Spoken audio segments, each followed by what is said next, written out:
हे तर काही मला माहित नाही, हे कुठे बोललेलंही मला माहिती नाही. एक मात्र मी पाहतो या आता विधान परिषदेच्या निवडणुका सुरू आहेत, त्यामध्ये कुठेतरी दहशतीचा सुद्धा वापर हा झालेला आहे. सगळ्या प्रकारचा म्हणजे भारतीय जनता पक्षाची एक पद्धत आहे, येणं केनं प्रकारे सत्ता, आणि त्याकरता कोणत्याही गैरमार्गाचा वापर हे आम्ही अनुभव आमच्या अहिल्यानगर जिल्ह्यामध्ये सुद्धा घेतलेला आहे.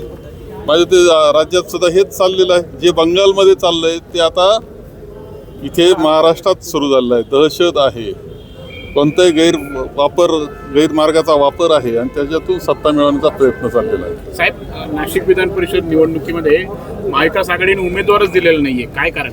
नाही, ठीक आहे, हे महाविकास आघाडीचं स्ट्रॅटेजीमध्ये एकत्र बसले असतील, ठरवलं असेल.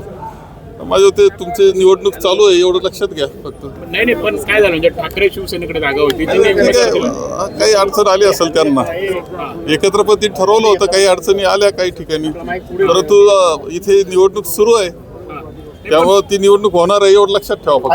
अनेक ठिकाणी महाविकास आघाडीच्या उमेदवारांनी माघार घेतली, त्याच्यानंतर नाराजी नाट्य पाहायला मिळालं आहे ना. म्हणजे ज्या पद्धतीनं माघारी झालेले आहे त्यामध्ये अनेक गैर पद्धतीचा वापर झालेला आहे. ही वस्तुस्थिती आहे की जे लोकशाहीला अभिप्रेत नाही, अशा अनेक गोष्टी दहशतीपासून सर्व काही हे झालेलं आहे. साहेब, पण नाशिकमध्ये म्हणजे चर्चा झाली नव्हती ठाकरे शिवसेनेसोबत, काँग्रेसची किंवा इतरांची? नाही, एकत्र बसूनच त्यांनी उमेदवाराचे ठरवलं होतं.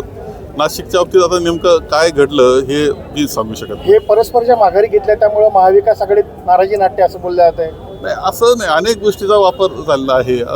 काही ठिकाणी असं आहे की मताची बेरीज जर जमत नाही तर कशासाठी असं म्हणणारे सुद्धा आहेत आमच्यामध्ये. साहेब, नाशिकमध्ये महायुतीमध्ये जोरदार करतं नाट्यमय घडामोडी झाल्या, सगळं काही झालं, आणि उदय सामंत, गिरीश महाजन येऊन देखील उमेदवारांनी माघारी घेतली नाही, अपक्ष असे नाही. आता त्यांच्यात कोणाला पाठिंबा हा अभ्यासाचा विषय. तुमचा सगळा गोंधळ खरा त्यांच्यामध्येच भांडणं आहेत, हे चित्र स्पष्ट होत आहे. सर, कांग्रेस पार्टी का आंदोलन चल रहा है जंतर मंतर पे, उसके बारे में क्या कहेंगे? कांग्रेस पार्टी का नहीं, ऐसे है कि अभी जो हुआ है कॉकरोच पार्टी का चल रहा है आंदोलन, अभी जो लोगों के बहुत सारा समस्या है उस पर तो हो रहा है. युवकों की समस्या है, बेरोजगारी बड़ी है, तो ये तो सब आंदोलन में दिख रहा है कि कैसे तरह से युवक अभी आगे आ रहे हैं. साहेब, कुंभमेळ्याची जी कामं सुरू आहे आणि पहिलाच पाऊस झाला तर खूप नागरिकांचे हाल झाले.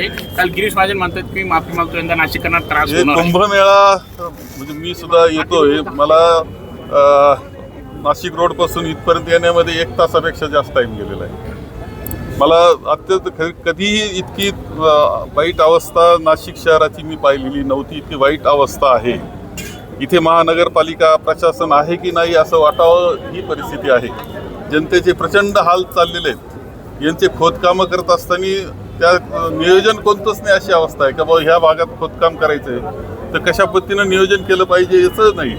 कुंभमेळा हा कसा त्रासदायक झाला सगळ्या नाशिककरांना आणि सगळ्यांना जे येत आहेत पाहुणे बाहेरचे त्यांना सुद्धा.